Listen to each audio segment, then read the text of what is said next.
Welcome to another episode of the Worth Listening podcast, and in particular, the Know Better, Do Better series, where we are going behind the numbers with my girl, Chloe Moore, a certified financial planner who runs Financial Staples. Chloe, what's up, girl? Hey, how are you?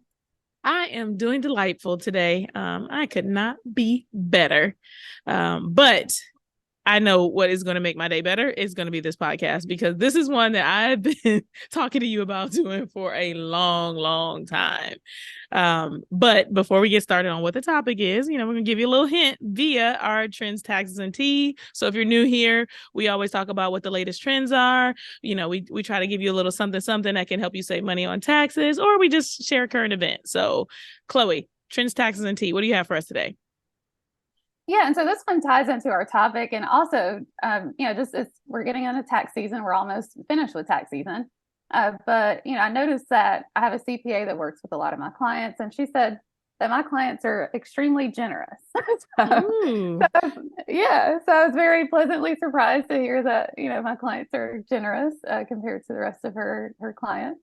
I feel Uh, like that is because when you work with a financial planner, you feel more organized so that you can give more freely. So, yeah. shout out to you, Chloe, for helping people help people, right?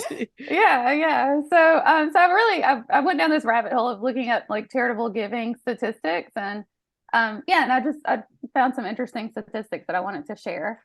So the first one is that donations are down about 14% from pre-pandemic levels, and so I think some of that's just kind of where we are, with the pandemic. People kind of were hit hard. Maybe they just didn't have as many resources to give.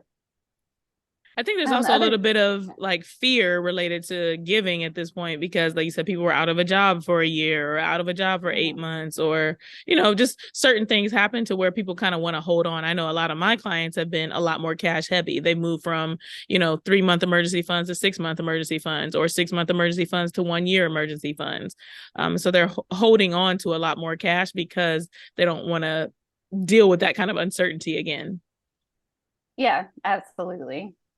And then another thing I thought was kind of funny, we kind of chuckled about this, was that food banks were one of the top causes that Americans give to, followed by religious groups and animals. Yeah, I was definitely caught off guard by food banks because I've never given to a food bank, nor have I ever felt inclined to give to a food bank. So I don't know if I'm a bad person, but yeah, like, and Chloe's like, I do it all the time. I'm like, what? Like, I, tell me why you give the food banks, Chloe. Yeah, I don't know. It just kind of it got on my radar. Like even in high school and college, I used to go and feed the homeless like throughout the year or during Thanksgiving. And then just even living in Atlanta, like we have, a lot of food banks here. We've done volunteer work through my small groups and just even my previous companies. We always, do food drives. And so, yeah, it's just been a big thing here. So, So yeah, interesting. Everybody finds their thing. absolutely. And then the other thing I thought was interesting, we work with young professionals, and so we always talk about social media and the bad influences, that come from social media. But something positive is that it actually plays a big role in charitable donations. So, especially for younger consumers. So the statistics show that 49% of Gen Zers donated to a cause discovered on social media, and then 43% contributed to crowdfunding campaigns, and about 20% donated to a friend's Facebook birthday fundraiser. 20% to a Facebook birthday fundraiser. That is interesting. I did one of those Yeah. ones and I raised no money. So what does that say about my friends? Like, but I'm not surprised about the Gen Z piece of the puzzle where, they're finding things on social media. I think it just drives home the point of how the ability to be able to tell your story or your organization's story is going to really impact the way that, your organization is going to be able to thrive and make the impact that it wants. I think that's a key piece of the puzzle that a lot of people, haven't really gotten on board with. And some organizations we've seen struggle quite a bit because of it. Yeah, and I mean, I can say just even personally, I started a nonprofit a couple of years ago called BLX, and so we help more Black and Latinx people get into financial planning. And yeah, just through sharing and word of mouth and social media, we've received so many generous donations from people who we don't know. So that's been awesome. Super cool. All right. So, what is today's topic? It is not just giving people. This is, like I said, a topic that's near and dear to my heart, because I think that there is so many different ways that you can use your dollars to be very purposeful and intentional and impactful. So, we are calling today's episode "Spending with Purpose," because every dollar that goes out, it gets used for some purpose, but what if you were to direct the purpose of your dollars a little bit more intentionally? So, Chloe, let's get this party started because I am all too excited to talk about this. Yeah, so the first thing we want to talk about was intentional spending. And so, when you're thinking about spending intentionally, the first thing you have to start with is what's intentional for you? Like how do you want to be intentional? So what are your core values and what are your goals? That really helps you to determine how you want to spend your money. Yeah, I think it's key to like think about it. Like, what are the things that are important to me? Not what's important to the world, not about all the people who are line up, from one month to the next with their hand out, but like if these are the dollars that I earned, when I send them out the door, I get to decide who I send them out the door to, whether that is my mortgage or my landlord or, you name it, what have you kind of bill. Every single dollar that goes out, you have to give it permission to leave. And I think it's important that you understand, like you said, from a value standpoint, from a goal standpoint, what exactly am I trying to accomplish here? One of the things that comes up is like I just said, like a mortgage or a landlord sort of thing. People are always talking about, like, oh, I want to buy a home, or oh, I want to, stop wasting money on rent. And you absolutely have the right to choose like how you spend those dollars. But what if you're just buying a home so that you can quote unquote stop spending money on rent, but your main value is travel?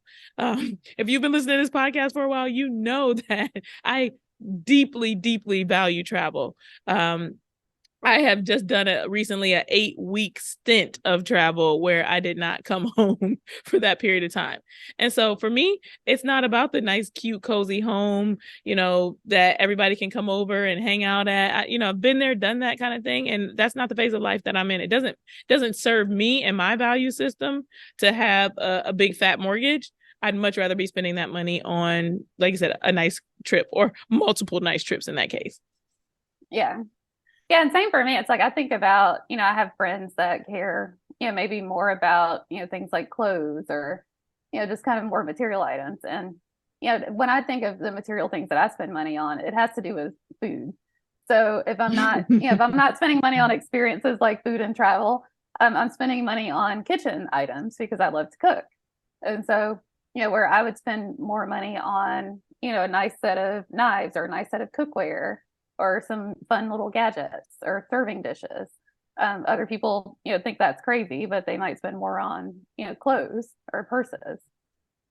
100%. And so as we think about it, it's like, like what are your core values? Like people always think like, oh, I don't know. Like there's tons of words you can think of, like adventure, compassion, family time, faith is one that comes up, friendship, your health, your lifestyle.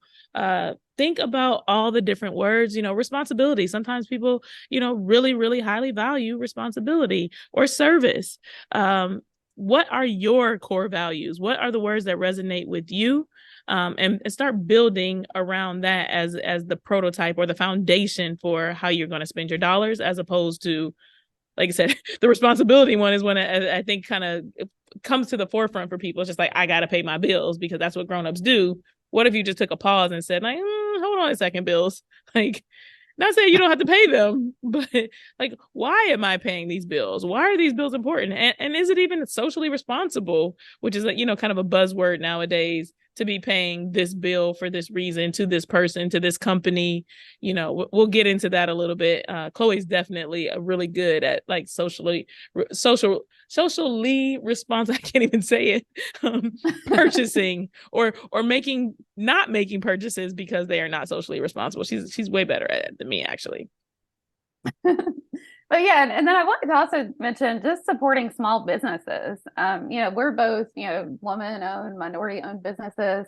But when you think about the companies that you spend money, and so are those companies, these big retailers or big box, stores, or are you really helping, some of those local stores or some of the smaller stores.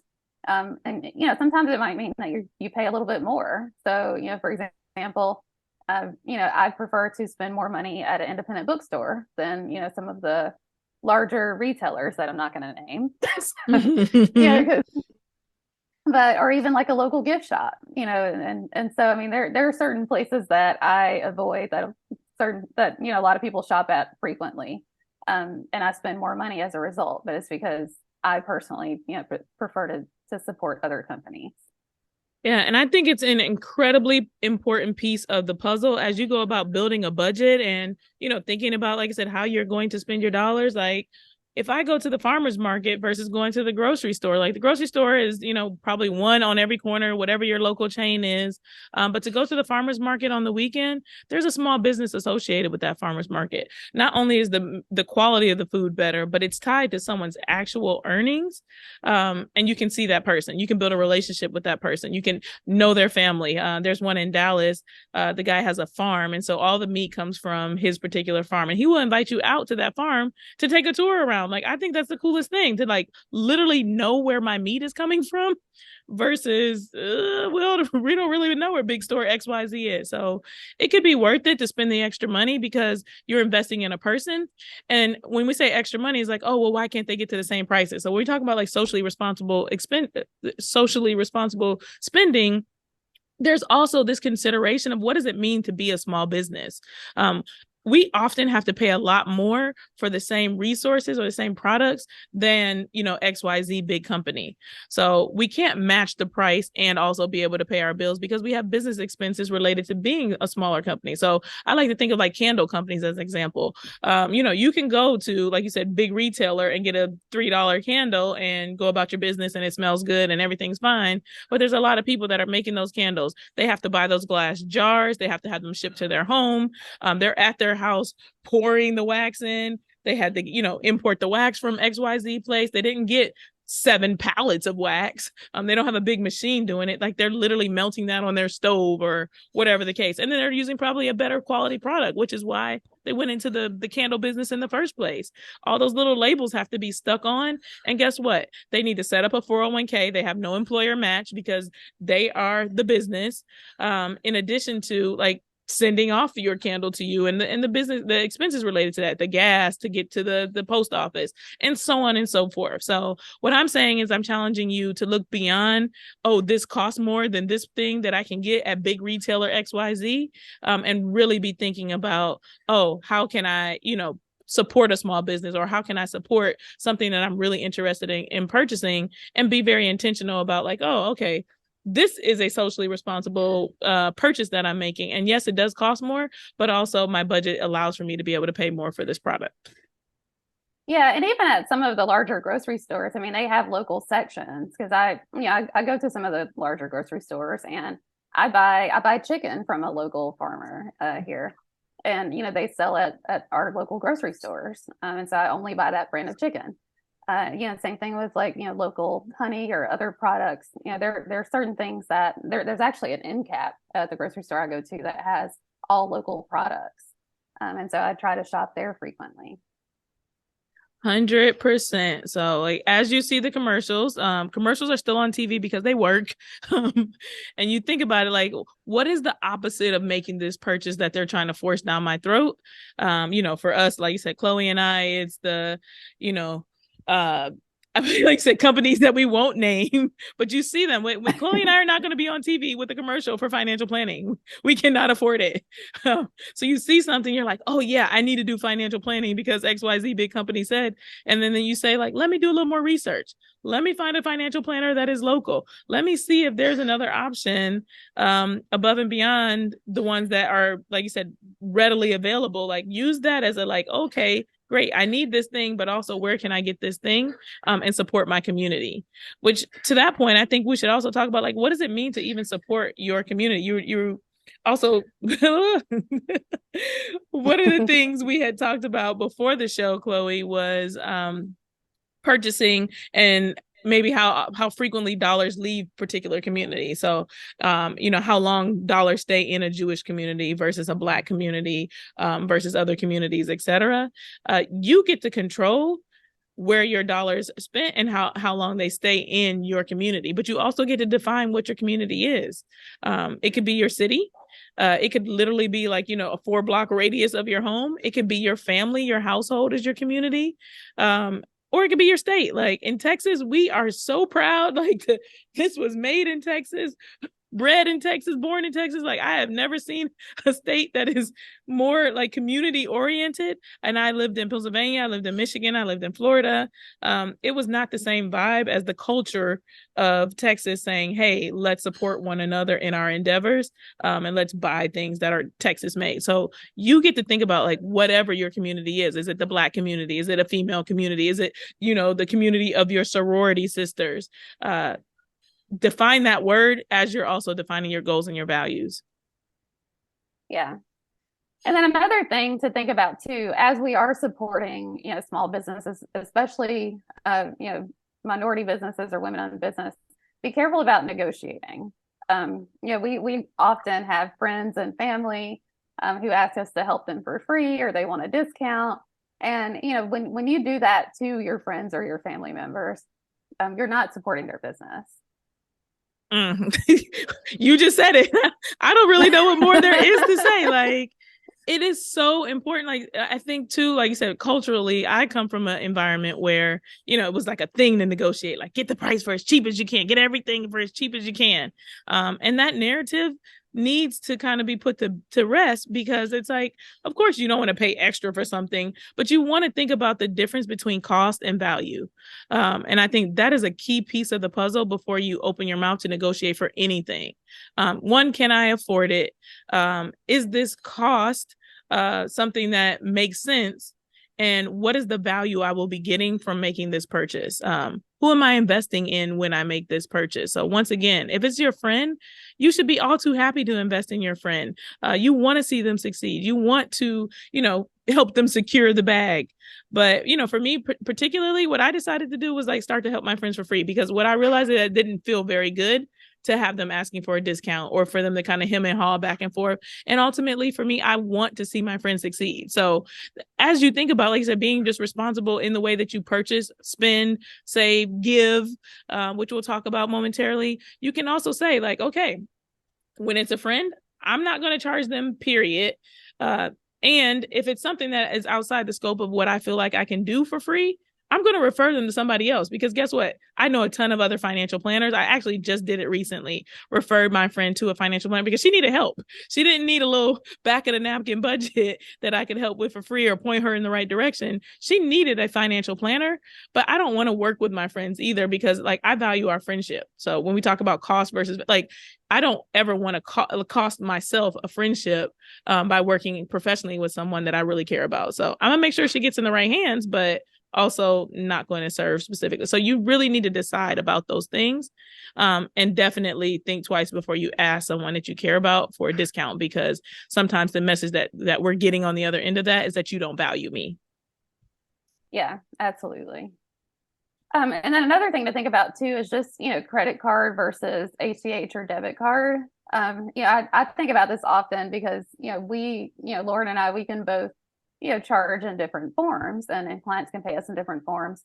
But, you know, there are processing fees involved. And, you know, when you are those big retailers, you can absorb those fees a lot more than a small business. And so if you have an option to pay a small business, you know, maybe consider the fact that, you know, if you pay by credit or by credit card, they're gonna charge more in processing fees to that business. I make my clients send checks in because I want the whole amount of everything. I'm just kidding. I'm just kidding, you guys. We are not in the Stone Ages.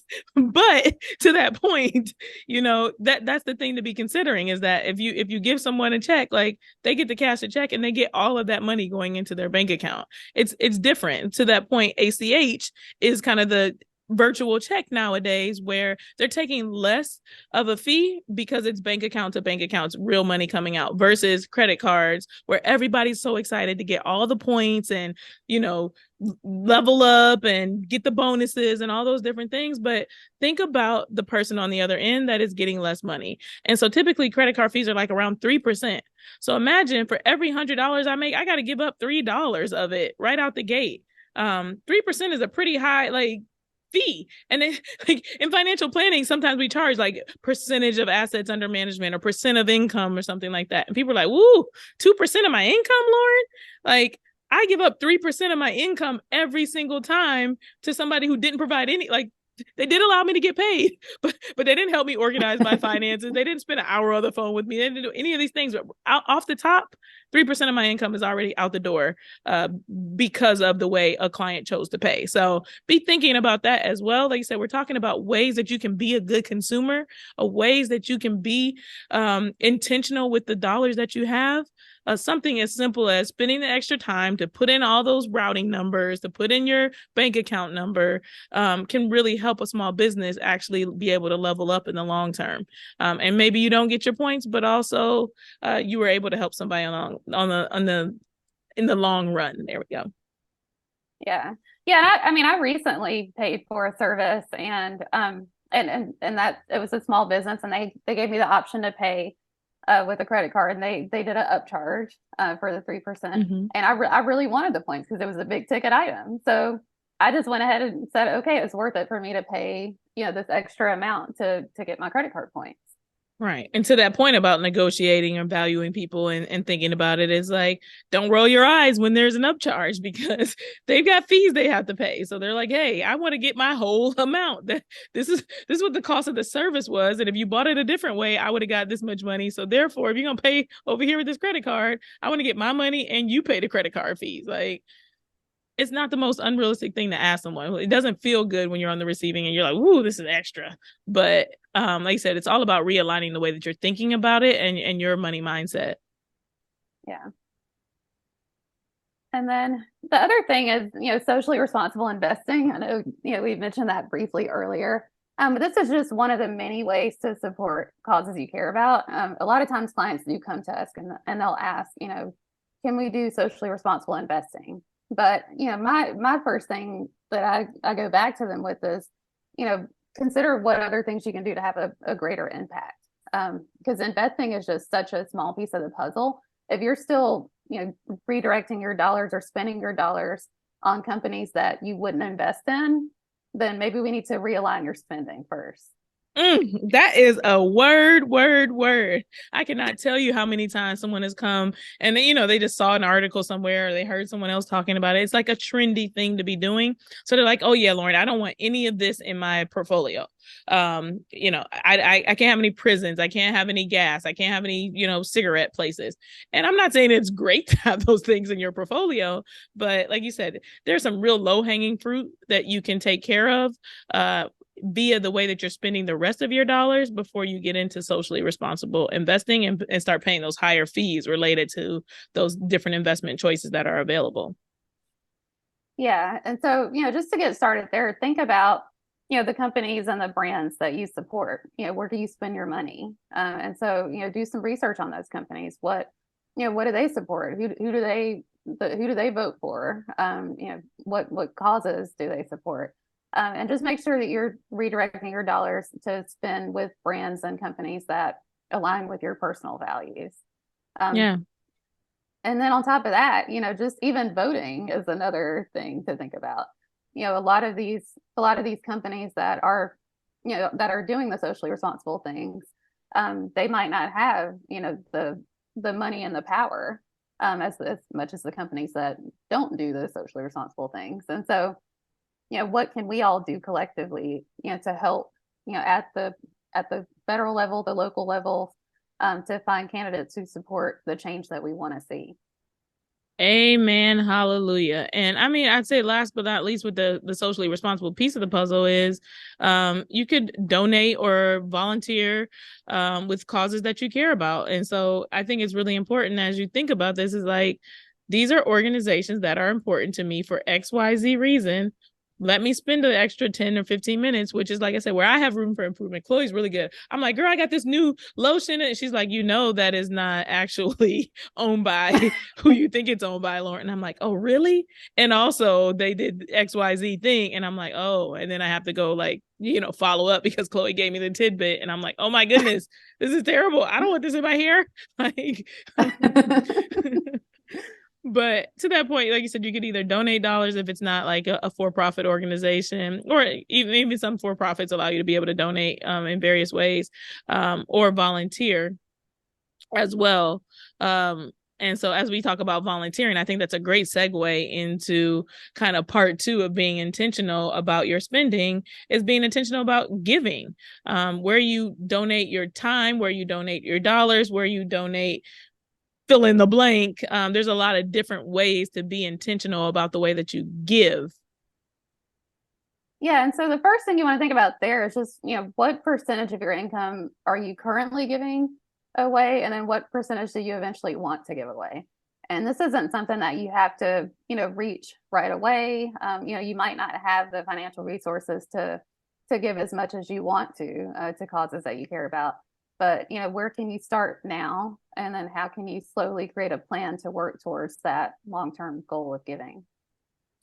Yes. And when you think about like your long-term goal of giving, it might be that you want to give $1 million over the course of your lifetime. Like, how do you back into it? With anything, you have a larger goal in sight, and then you want to kind of go backwards and say, okay, what can I do over time to be able to do this thing? And a lot of people haven't thought of it like that. They're just like, oh, I give, money when I can, or I give to things that I care about when the spirit moves me, or when that email hits my inbox and they come asking. But what does it really look like to be intentional about, hey, this is the impact that I want to have on the world. These are the things that I care about. And this is what I'd like to be able to do over the course of my lifetime. Because it's not unrealistic for somebody to give $1 million away over the course of their life, even if they don't make very much money. So, you think, oh, $1 million, that's a lot of money. But in the same vein, it's not unrealistic for someone who makes a regular income, like a regular, I don't know. I don't even know what to call the income, a regular middle class income, to save $1 million. We did a whole millionaire series on regular Joes that you would, haven't seen on TV or heard all over the place that have become millionaires. So why is it unrealistic to think about giving away $1 million, or unrealistic to think about like having $1 million set aside for yourself? It all goes back to having a plan to be able to do it. Yeah, and it's definitely, it's kind of like when you think about, and like giving your kids an inheritance too. It's more fun when you can give it to people, when you can give things to people, while you're still alive. You can see the impact that it has, and that it makes, and just what you're able to do, while you're still here. And so, same thing with giving away money to charity. Don't wait until, if you have some big plan to give some large amount of money, don't wait until you pass away and are no longer here to see the impact of it. What can you do today, and how can you really see, those money, or that money, being used for a good cause? Amen. Hallelujah. And so what if you cannot give your dollars? Like, you just can't swing it right now. Actually, before we leave that piece of it, I think one piece of giving we should talk about is tithing, because that is something else that comes up quite a bit. Is like what percent of income you can give away. So we kind of talked about thinking about what percent of income you can give away, and it's going to vary, based on what you decide. So I think one of the studies that we saw said that people on average give like 1 or 2% of their income when it's all said and done. So people are not giving on average 10% of their income, but that's a number that's popularly thrown around in the Christian community. And, various other religions have various other ways of being able to think about it. But I think that it's important to consider being a good steward of your money when you are going to be a tither. So one, do you have a plan in place in order to be able to do this tithing thing that you want to do? If you don't have a plan in place, it could hurt quite a bit to write 10% of your check every time. So you see your money coming in. The one plan you got is like, okay, 10% of this goes, but you didn't make a plan for the rest of it. The other 90% of the income is just willy-nilly all over the place. And I cannot tell you the number of times I've seen someone come to me and be in credit card debt, but being unwilling to kind of waver on the tithes. Chloe, have you bumped into that at all with saving, tithing, giving, and how to work it all out? Yeah, and that's something that I've seen too. Just, I've seen clients that give away, they tithe religiously and consistently, but they're not saving consistently, or they are, like you said, in a lot of debt. And so that is something that, that's a core value. If that's something that's important to you, we definitely want to make that happen. At the same time, you also don't want to forget about saving and being responsible with the money that you have left. And so, as consistent and diligent as you are about tithing, you also want to be that same way when it comes to saving for yourself and for your future. Yeah, and like I said, the Lord did not call you to just give the 10%. He called you to be a good steward of your money. So if you're giving the 10% over there and then you're spending 100% and still you're 10% in debt, like in my example. So you're not supposed to be going into debt, paying interest to these companies, and saying that you're like, oh, but I'm honoring God by giving this money here. You definitely want to make sure that you're honoring God by having a plan in place, and making the most of what you've actually been given, not just that little piece that you're giving back to God. Absolutely. And then, yeah, we want to talk to briefly just about if you don't have the resources to give, just consider giving your time. That's something that, a lot of people do, and in some cases it could be more meaningful than the money. Yes, 100%. I always like to ask people, especially like you said, when they're not in a position to necessarily be able to give financially, when we start working together, like we kind of set a goal, we maybe do a little bit, not their actual goal, but what does it look like to give a percentage of your time? So if we just go off like a 40-hour work week, like if you gave 10% of your time, that's 4 hours a week. Somebody's ready to like crash their car, like, oh my goodness, 4 hours, like that's a lot.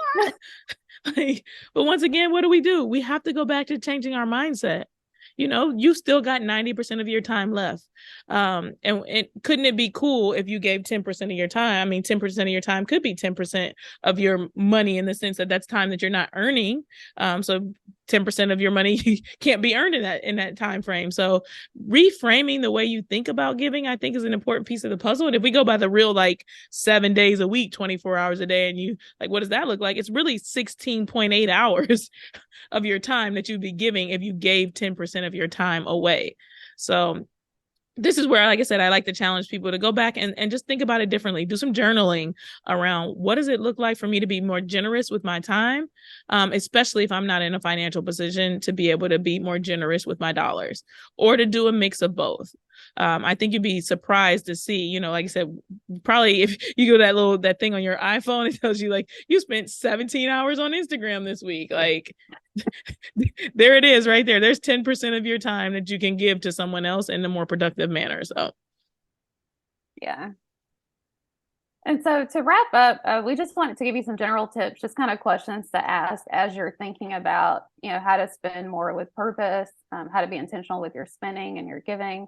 So the first thing is just, what are the things that are important to you, and how can you be more intentional? Then the next one is, does your spending align with your values? And then finally, thinking about what percentage of your income could you give away and what percentage could you save? So I think we covered all of these really, really well. But I feel like as a key piece of this puzzle to take away as an action item, it is writing down these questions, and not just like, maybe you're, like I said, you're listening to this podcast, you're on a run, but to come back to this and literally write them down and write down your responses to them. What is important to you, not to the world, not to the narrative, not to the people around you, not to your kids, to your spouse? What's important to you? And how can you be more intentional about doing whatever it is that is the most important thing to you, or the most important things to you? And then how can you change the way that you're spending your dollars to be able to do more of what is important to you? Supporting the people that are important to you, purchasing the things that you care deeply about and that might be supportive to others. And then what percentage can you give away? The key piece of this puzzle that we always talk about, pretty much every episode it comes up, because it is the foundation of financial planning, is having a budget in place so that you can easily figure out like, okay, I can give 10% of my income, 20% of my income. Some people are giving 30% of their income. It is a real thing that is happening. You have to be financially organized to be able to do so. And not all of those people are rich. So everybody's like, oh yeah, if I got $1 million, of course I can give away 30% of my income because I still got $700,000 to play with. Like, I often find that people with lower incomes are a lot more generous in their giving. So that has been my personal experience. And you'd be surprised what percentage people are able to find to give away when they organize themselves and they live within their means. Yeah, for sure. Yeah, I've worked, previously I've worked with, multi-million dollar families, and yeah, I mean, there was a good percentage of those people who were not very generous. And I work with young professionals now, and they are giving away, 10, 20, 30% of their incomes. Yeah, and there's a last piece to that puzzle too, as you think about it. Like, one of the buzzwords as well is like generational wealth. How are you talking to your children about giving? If you have them, and what example are you setting for them based on the way that you're spending your dollars?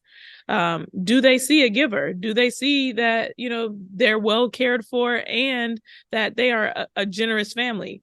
What example are you setting for them to go out into the world and to be able to be generous, either in giving their time, their dollars, and also be intentional about their spending? If they're always getting fast food restaurant, big company XYZ, if they're always, running into big department store XYZ, that is what they're going to know. So I challenge you to think about, would you want your kids to be thinking about their purchases differently, and what example you're setting for them? All right, let's close it down. I told you this was like a topic that I'm very passionate about. So I talk to you guys a mile a minute. Hopefully you are inspired to be a better consumer, to spend your dollars with purpose, and to be way more intentional. We're going to move on to the money quote. I do know, Chloe, that we didn't pick one. So I'm going to leave it to you to decide which one of these money quotes, maybe one or two of them, because you came up with some really good quotes today. Yeah. So, okay. So, yeah, I'll give two because I had a lot to pick from this week. So this one is kind of like a tried and true oldie but a goodie. So the first one is by Will Rogers. It's, too many people spend money they haven't earned to buy things they don't want to impress people they don't like. That is a word. And it fits perfectly with what we've been talking about. Money that you have not earned, going into debt to buy things they don't want, something you saw on TV or somebody told you had to have, it was the latest season, to impress people. You don't even like these mofos. Like, why are we doing this? Like, don't be that person. Yeah. Yeah, it's one of those things we see all the time, especially with social media. Everybody wants to have certain brands of this and that, and or do these things and those things. But you really need to think about, it goes back to what's important to you. What does your budget allow for, and making sure that you're being intentional with your spending. All right, what's the second one? Yeah, so the next one is, we make a living by what we get, but we make a life by what we give. And that's Winston Churchill. I like that one too. How do you feel? Like, how does it impact you? Yeah, I really I think it helps me to put in perspective. It's not like we put a lot of focus in society about, what do you do for a living or how much money do you make? But we don't always think about the impact that we're making, with that money or with that influence that we have. Mm-hmm. And so it really just helps me to put in perspective, the things that really matter to me, when I leave this earth, is what impact did I have on the world, and how do I make the world better? I love that. And another one that comes to mind is like, my net worth and my self-worth are not related. It kind of goes right alongside of that, is like, people get so focused on securing the bag and getting the money and saving the money, investing the money, all the things with the money. But ultimately you don't need money to have values, like, or to have value. You need values to have value. And so, like you said, this make a life by what we give. People are going to remember who you are and how they made you feel, or how you made them feel. Is another one. Like, I got all the cliches for you, but they all fit perfectly with this. I really hope that people are encouraged to think more deeply about the way that they're spending their dollars, and be more intentional with their spending because of this episode. So I'm going to shut it down. Any last words, Chloe? No, we have some great resources in the show notes, just talk about, spending intentionally, or just kind of thinking about your values. So we'll share those, and we want you to take a look at that. All right. Until next time, good people. Bye.